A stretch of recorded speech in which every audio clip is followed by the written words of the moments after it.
Tom King sat still at the table, heavy and silent, staring at the clean, empty plate.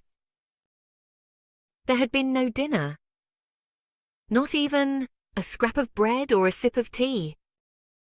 His hands rested on the table, thick and scarred from years of fighting. But now they were useless for anything except waiting. In the corner of the room, his wife sat under the dim yellow lamp sewing. The light flickered across her tired face, and her fingers moved slowly, as though even the thread knew there was nothing left to hurry for. Behind the thin wall, the children slept. Their bellies were empty too, but they hadn't cried. They had learned to be quiet, just like their parents. Outside, the wind rattled the windows, and the city moved on, full of food and laughter and coins jingling in warm pockets. But here in the flat, the air was still. His body was still strong, broad shoulders, heavy arms, a chest like a barrel, but there was a slowness in him now, a weight he couldn't shake. He had spent the whole day walking through the streets, knocking on doors, asking for credit. At the butcher's, the man had looked away. "Sorry, Tom," he'd said. "You still owe from last week." At the grocer's, it had been the same. No money, no food. And now the fight was only hours away. "You should lie down a bit," his wife said softly, not looking up. "You'll need all your strength tonight." He nodded, but he stayed where he was. He was thinking of steak, thick, red meat, sizzling in a pan. The smell filling the house, the juices running onto the plate. A good piece of steak would give him power. Just one. He could feel it in his bones, what it would do for him. But there was nothing in the cupboard. Not a spoonful of sugar. Not a handful of flour. The last of the tea leaves had gone into the pot that morning. They had made do all day. Now there was nothing left to pretend with. He looked at his wife. Her hands kept moving, sewing patches into an old shirt. The silence between them said everything. Tom stood up at last, heavy on his feet. He walked to the bed and stretched out on it without undressing. The springs creaked under him. He didn't close his eyes. He just let his body rest, his mind turning slowly. When he was young, he never would have believed he'd end up like this. Back then, he had fire in his arms and steel in his legs. He remembered knocking men out cold in the first round. Quick fights, quick money. Crowds cheering, people shaking his hand. He had eaten steak every night and laughed with his friends in bright, noisy pubs. But youth doesn't last. Muscles slow. Bones ache longer, and the world forgets. Now at 38, he was still big, still strong, but the quickness was gone, the edge, and tonight, he'd be fighting Sandel. A new name. A fresh fighter. 20 years old and hungry. Not just hungry for food, but hungry for victory. That kind of hunger burns hot. When the time came, Tom rose. He dressed in his fighting trunks and pulled on his old boots, their soles thin and cracked. His wife stood and handed him his coat. She kissed him gently.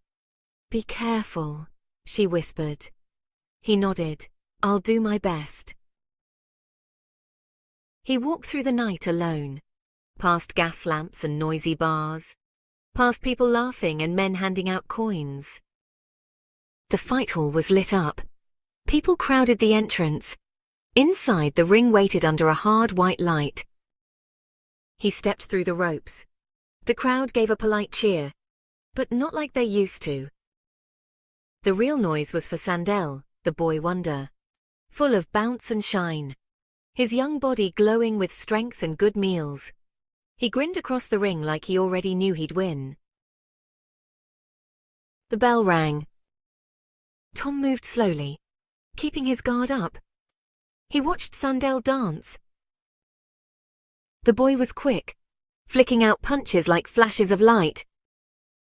Tom blocked, dodged, waited. He knew how to fight smart.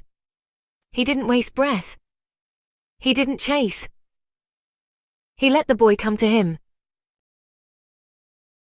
In the third round, he landed a solid punch to Sandel's ribs. The boy flinched. Tom saw it. He pressed forward. But Sandel recovered fast, jabbing back with a burst of energy. Tom's arms ached. His legs felt thick.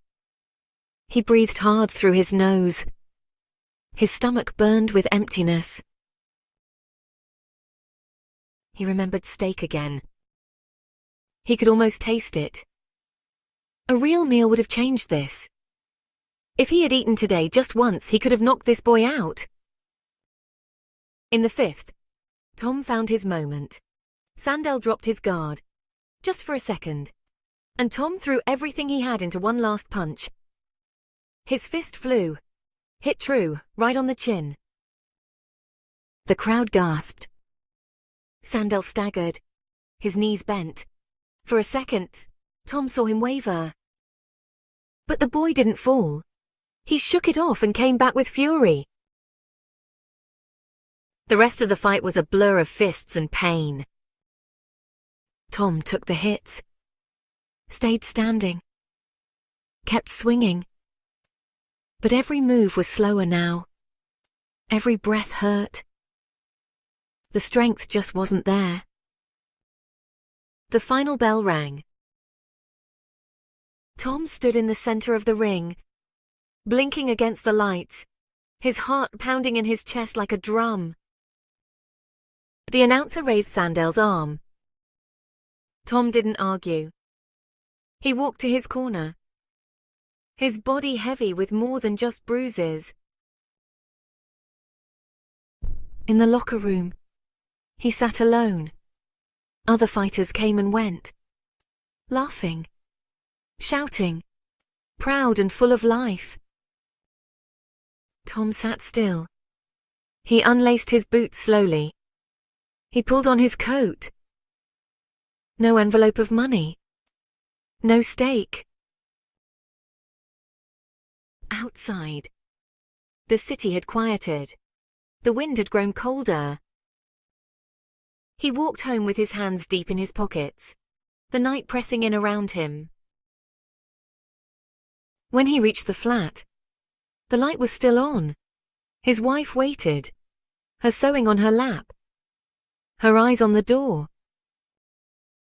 He nodded once. She didn't ask anything. There was nothing new to say. They went to bed quietly. And in the dark, Tom thought not of the fight, not of the crowd, not of the boy who had beaten him.